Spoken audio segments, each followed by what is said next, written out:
Hello student, मैं BA final में भारत और श्रीलंका के बीच जो संबंध पर कई दिनों से चर्चा कर रही हूँ।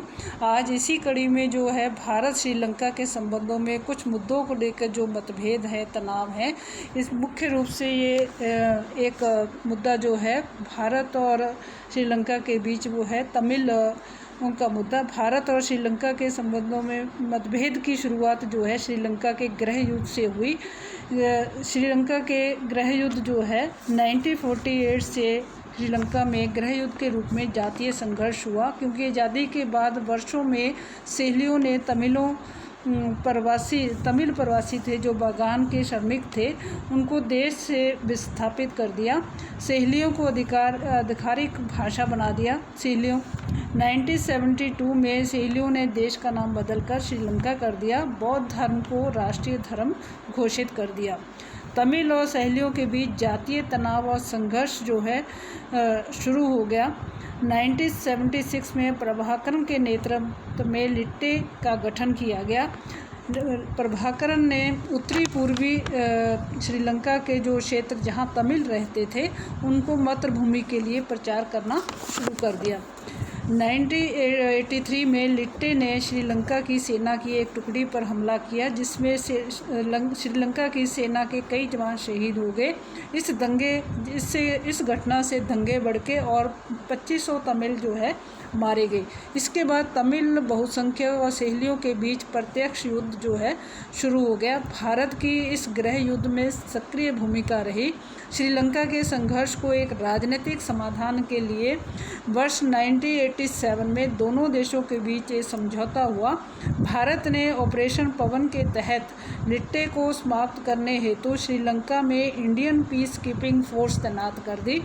हालांकि इस फोर्स को 3 वर्ष बाद ही बुला लिया गया, वापस हटा दिया गया, क्योंकि वहाँ हिंसा बढ़ गई थी। वर्ष 2009 में श्रीलंका में जो गृह युद्ध का जो महत्वपूर्ण समय था, उसमें क्या है कि लिट्टे का पूर्ण सफाया करने के लिए श्रीलंका ने 2009 में जो लिट्टे के प्रमुख प्रभाकरन थे उनका अंत के साथ ही इस आंदोलन पर विजय की घोषणा की। श्रीलंका के राष्ट्रपति महिंद्रा ने 2000 में कि लिट्टे और श्रीलंका के बीच नॉर्वे की मध्यस्थता से लागू संघर्ष विराम को समाप्त कर दिया।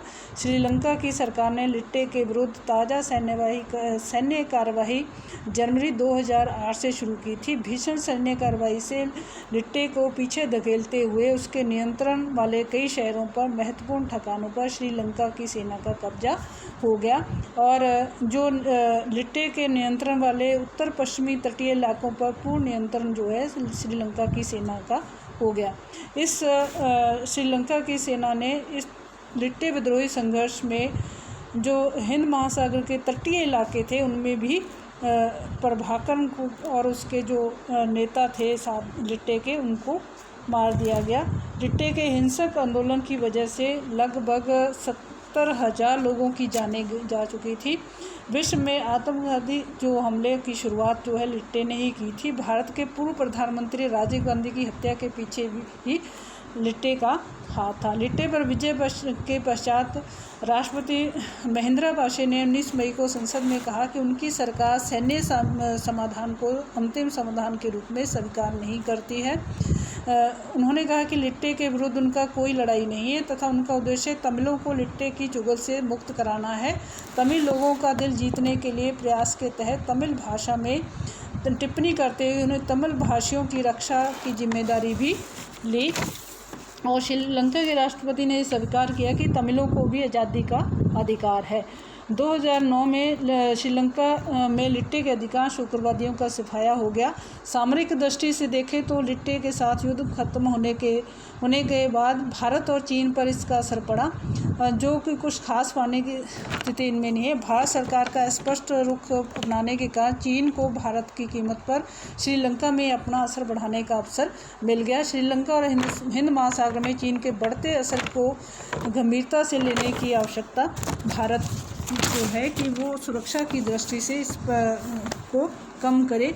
श्रीलंका पर चीन का जो बढ़ता प्रभाव है भारत के लिए एक चुनौती है, क्योंकि चीन परियोजना हेतु अरबों डॉलर का ऋण दे रहा है, जो हिंद महासागर क्षेत्र में भारत के दृष्टिकोण से सही नहीं है। श्रीलंका ने अपने हबनटोटा बंदरगाह को भी लीज पर चीन को दे दिया है। यह बंदरगाह चीन की बेल्ट एंड रोड इनिशिएटिव में अलग भूमिका है।